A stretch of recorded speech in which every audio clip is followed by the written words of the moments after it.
I have with me today somebody whose paths I have crossed many, many times. We have had so many mutual friends who say, you guys got to talk. You guys got to meet each other. And so I'm going to do it on national television because why not? Bridget Truxillo, we are so grateful you took some time out of your busy, busy schedule to spend time with us here. Well, thank you. I know so many people have said, you agree, you guys have got to talk. You guys have got to talk. And then finally, we made it happen. Right, let's do it on national TV. So, Right. you're a fellow cop, but Yep. then you went further and you became Yep. an attorney. So, first and foremost, I'm always going to ask the question I ask every cop that comes on my show: why did you become a cop?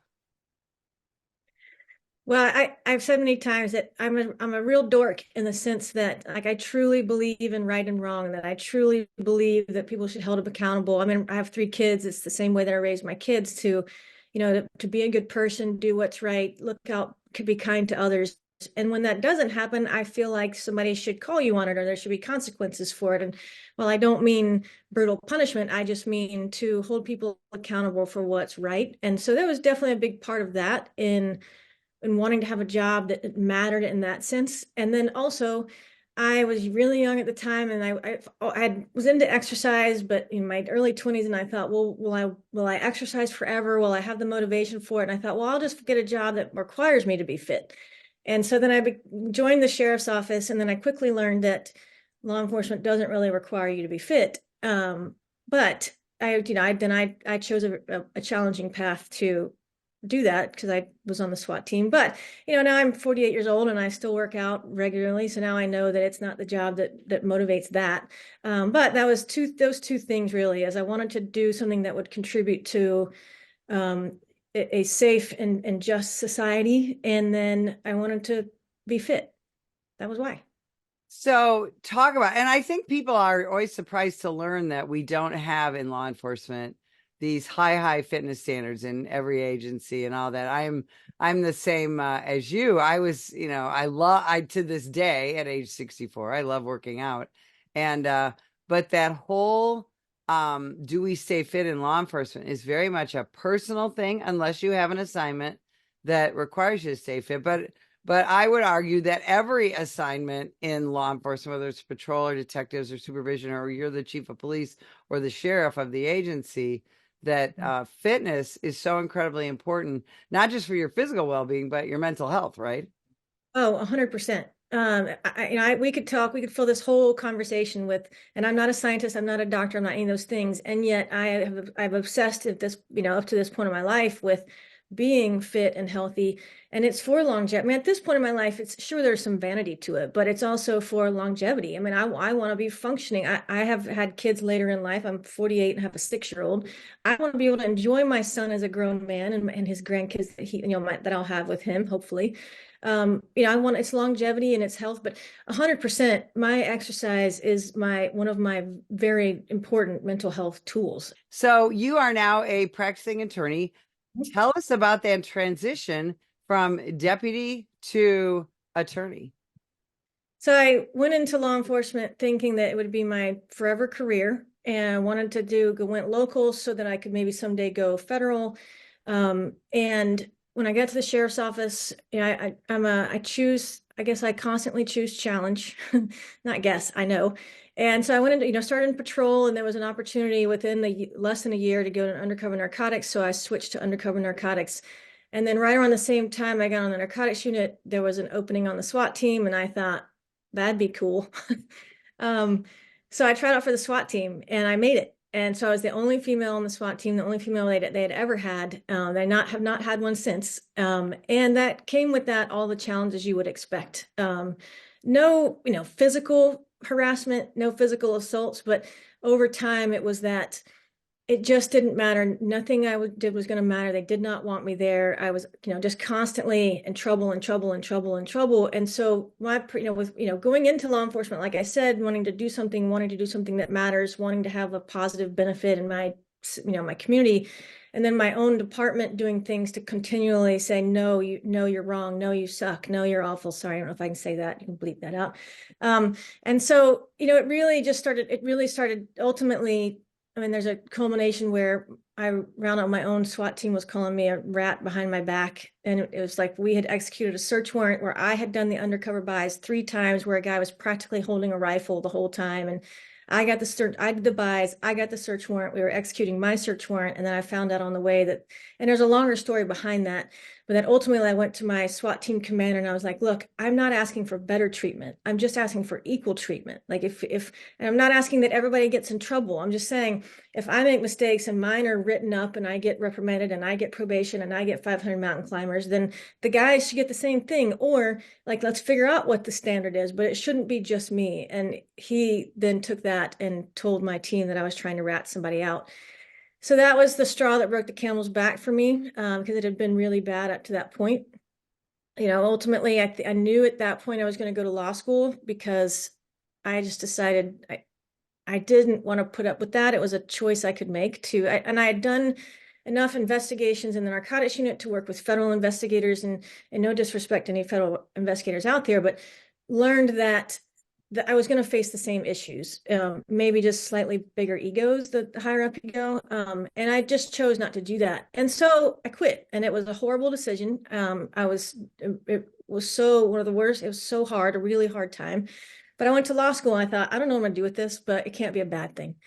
But I knew I wanted to help cops someday. I knew I would want to come back and help. And despite how upset I was with the treatment I received at my department, I still believe strongly in the value and the importance and the crucial role that law enforcement plays in society. And I wanted to be able to do something to help them succeed in that and go home and be happy. So fast forward 15 years, I decided I hated the law firm life, just hated it, and decided, you know what, I'm going to do this. I'm just going to start my own firm. I'm going to help people.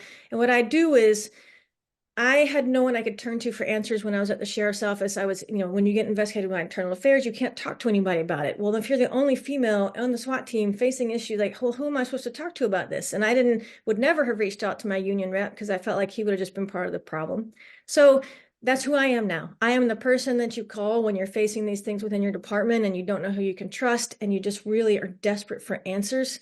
And you need to know if it's wrong. You need to know if there's something you can do about it. And you just need to have a plan. And that's what I help people do, is I help them come up with a plan so they can start to feel like they have a little more control of the situation going forward. How have things changed since the 2020 vilification and demonization of the American law enforcement officer? How have things changed as far as what you do to help cops? Well, I think the saddest part about that is that the nature of the job hasn't changed, as you know. I mean, you're dealing with the evil, the mean, the bad, the dredges, the people who are willingly trying to do bad things to other people. And that stays the same, and that has always been hard.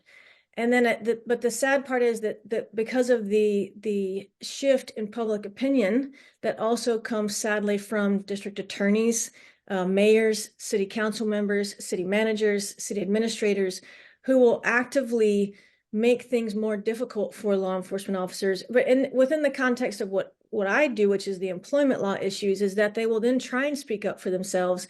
And not only it's always a hard case to make, but now it's that even more they don't care, or they push it down, or they just decide, oh, well, that's not an issue. I'm not looking into this. And that can lead to catastrophic mental health issues for law enforcement officers, which I'll share, and I'll share it as many times as I can, including there's a lady in Austin Police Department, I think maybe about a month, or not even 2 months ago, who sadly committed suicide after she developed some mental health issues in her department, and they weren't able to get from the 50,000-foot view, you could see, hey, something's wrong. She's never done these things before, not showing up to work, being late to work, just making mistakes. And instead of seeing it as a red flag, oh my gosh, something's wrong, they papered her file, they put her on probation, they disciplined her, they put her in internal affairs investigation, I think more than once. And you can find this story out there. I didn't find these details, somebody else did. And then ultimately it pushed her to the point where she committed suicide and left her 2 kids behind, her family behind. And that's what I'm seeing more of now, is that there's even less support for law enforcement from a public opinion standpoint. And then you're eliminating, even giving them the option of trying to rectify wrongs. And that's what I see from it, which is just heartbreaking. And that's the thing. I think people, there's a a misconception out there that cops, what causes post-traumatic stress or other mental health issues is, oh, I had to shoot someone, or I'm worried about getting shot myself. Things, I saw terrible things. Mhm. But in reality, one of the worst things that we deal with is having to deal with our own administration.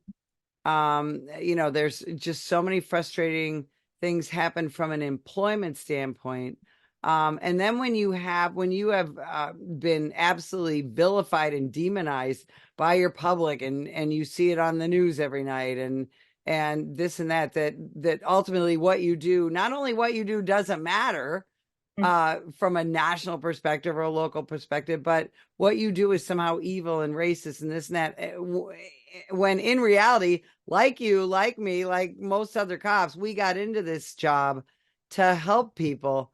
That's why I think we're seeing this incredible spike in mental health issues in law enforcement. So talk about that. What are those issues, and what can we do about it?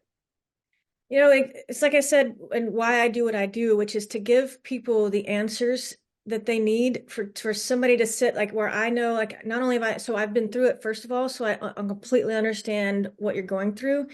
But then second, for me to be able to say, okay, they can't do this.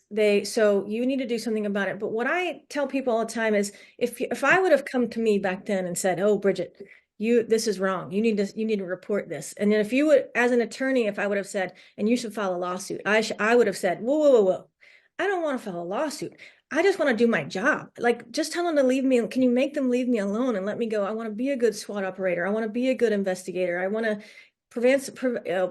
advance in my career if that's what the career, if I can stay in the career. And so I think it's what I do for that is in addressing those issues is recognizing that like you're not jumping straight to a lawsuit. And also is that I know there's so many things that come before that, and having those discussions and having somebody be heard. I mean, I've had conversations with, and I don't just represent, I mean, more than 50% of my clients are men. That's representative of law enforcement because women are still 13 to 15%, depending on where, of law enforcement. So, I mean, I have men who are, 15, 20, 25, 30-year veterans that call me crying because they have given their whole life to this job. And at the end, somebody's pushing them out. And the worst thing you can do to somebody who's dedicated their whole life to something like in this profession is to make them feel like it didn't matter. And that happens, and that's exactly what it feels like, is that what you've done doesn't matter, considering that your mental health is at risk, your physical health is at risk. Too many people, when they retire from this job, drop dead, 3 months, 6 months later because of the trauma and the stress that you've sustained for too long. And so what you do about it is it starts with, you must report it. And that's where consulting with an attorney, whether that it's me or, and I'm not saying come to me so I can make money for it. I'm saying consult with somebody. It could be a therapist. It could be a union representative. It could be a union lawyer. It can be a lawyer like me. But to consult with somebody to say, this is what's happening. I need to talk this through, and then make that report. Because legally, once you make that report and you put somebody on notice something, that triggers is supposed to trigger a response on their part, but that's the first step, is putting somebody on notice of wrongdoing. And I don't mean that you're walking in the station with a can of gasoline, threatening to burn the place down. That's not what I mean. I mean that there is a pragmatic and calm way to go about saying, okay, I need to put you guys on notice of what's happening, and I would like to have a conversation about how we can fix this. And with the right support, you can do that. And that's the thing. Very few law enforcement officers around this country, wake up in the morning and think, "Boy, I'm just going to sue my agency." Right, because even if you're leaving and people say, well, if I sue my department, will it follow me after? Yes, it will. It will follow you after. And they will not want to touch you with a 10-foot pole because there's an active lawsuit. Not because they think there's necessarily something wrong with you because you filed the suit. It's just that's a liability in their mind, whether it's true or not, whether it's an actual liability, they're going to think that. And so, no, there's a lot of things you can do way before. There's also things you have to do before you could ever get to filing a lawsuit. So there's things to say so that you can start that conversation and put people on notice. And sometimes it's as simple as somebody like, having a lawyer send a letter or make a phone call to say, hey, this is what you did. I would just like to share and say, here's some options. This is what you should have done. Would you consider doing this? And a lot of times they'll say, oh, okay, well, maybe the city attorney has to get involved or the county attorney, but we can have that conversation, say, yes, we can do that. I mean, are you violating a maternity policy? Are you violating a rule that protects women's, like your injured status? I mean, there's all kind of things to say, like, this is what you did, but this is what you're supposed to do. And here's proof of that. Can we fix it? Oh, okay, let's fix that. Now, no, it doesn't always go that way, but you definitely don't know unless you try, and it's not worth, and that's what I beg people, is do not suffer in silence. It is not worth going down that deep, dark path when there's so many people out that can help and want to help, of course, including me. And that could be, I'm sure people reach out to you all the time. And it's pointing people in the right direction for the right resources so that they can take the steps that they need to protect their mental health. For me, this is all comes down to protecting the mental health of police officers, because that's what I want you to be happy. I want you to stay on the job because we need you on the job, but I want you to be safe and healthy doing that. So that's where I come from with what I do.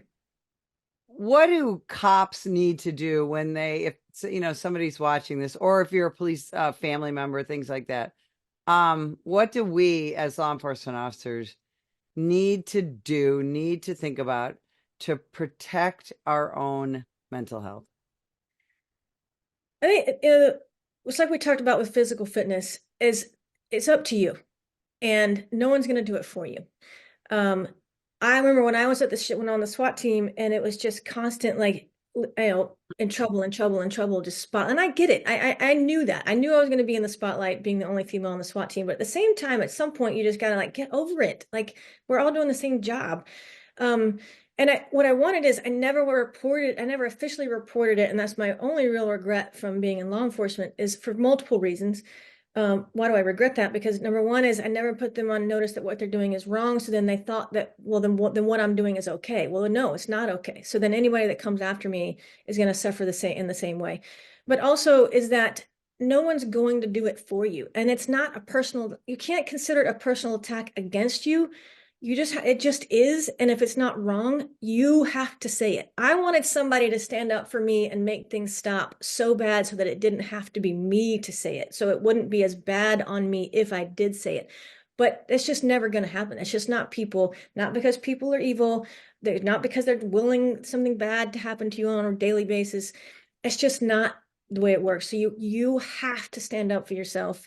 And when you do that, you start to feel that control that is so important, and especially in the chaotic world of law enforcement, as you're expanding your circle of control, your circle of influence, when you start to take positive steps for yourself instead of just waiting for somebody to do it for you. And again, that's whether you're facing a legal issue at work, or your health and fitness, or your nutrition, or your sleep. I mean, it's everything. It 100% can be you, and it can start with just little bitty baby steps each day, even if, in whatever context we're talking about. But it has to be you. You have to be the one to say, this is not right, and I'm gonna take a stand. What do you see and hear from cops? What are their biggest concerns in this? Again, now we're going into the fourth year of just having our profession so incredibly vilified. Sadly, as you see, the numbers keep going down. The interest in getting into the profession is certainly not going up. Agencies are trying trying to come up with more and more ways to get more people in, changing standards of bringing people in. I don't necessarily have not to go down that road of changing standards, or should you not allow people in who've used drugs before, or whether it's marijuana. I mean, obviously marijuana is a lot different now than it was when I got in. I mean, now people have a much different opinion of, is marijuana good or bad. But I think that it's just the everybody's understaffed, everybody's overworked, and to try and bring more people in, I think that I like to send messages out like, hey, chief or sheriff, like, say, here's something I should like for you to keep in mind. Like, for example, the other day I said, hey, chief or sheriff, did you know that sometimes an HR professional will get a complaint and decide on their own to not investigate it, and they just close the case? Well, I think probably you would want to know if the complaint had to do with a sergeant who was, committing sexual harassment, because those kind of things significantly impact the morale within your department. And it does take more of a mental health, because we can't change on our own what mental the public perception of law enforcement. We can only continue to try to do the right things and to support our officers in the right way, which from my perspective is that from chief or sheriff all the way down, and to have that message go all the way down, which is that if you hear something, and this is the legal standard, you don't have to agree that something was sexual harassment. You do have to look into it. And that is so important for somebody to feel heard. Even if you look into it and you get and you do it the right way, and you come back and you say, we looked into this, here's what we found, and you present that, but you show them that you looked into it. That is so important to be able to keep more people. And then that morale has ripple effects. People hear that, people know that about your department, and you'll be able to get more people in. We need more people. We need to keep the people that are there. And an important aspect of that is treating employees the right way. I mean, we're still an employee. It just so happens we have this crazy, weird, very stressful job. Bridget, where can people find you? What's your socials? What's your website? My website is ladylawshield.com, and that's the best way to get started with me in any way. Of course, all my social links are on the website. I do offer free 15-minute calls, so if you're having something, you can call me. We'll talk about it. I'll tell you if I think you have an issue and if there's something I can do to help. And, sign up for my newsletter. You don't always need a lawyer, but I do send out just short newsletters with little snippets saying, if this happens, know this. I make them real short so that if you need somebody someday, or somebody that needs somebody someday, you can, you know where to go for that help. But so yeah, my website, ladylawshield.com. Bridget Truxillo, thank you so much for spending some of your valuable time with us today. And if you would like more information about the National Police Association, visit us at nationalpolice.org. Ma'am, put the gun down! Put the gun down! Last year, law enforcement officers were involved in hundreds of thousands of use of force incidents. A use of force incident is when an officer must use nonverbal tactics to gain control of a dangerous situation. Put the knife on the ground. In many cases, officers have no choice but to use force when a suspect doesn't comply with a lawful order. Use of force is always ugly. No one likes it, especially police officers. Together, we can help de-escalate these dangerous encounters. Help police officers by complying with their lawful orders. Don't attack, attempt to disarm, or flee from an officer. Use of force is an officer's last option. Most incidents can be avoided by not resisting arrest. If you feel you've been wrongfully detained by a police officer, then seek a legal solution after the encounter has been resolved. Let's keep everyone safe. Comply now and complain later.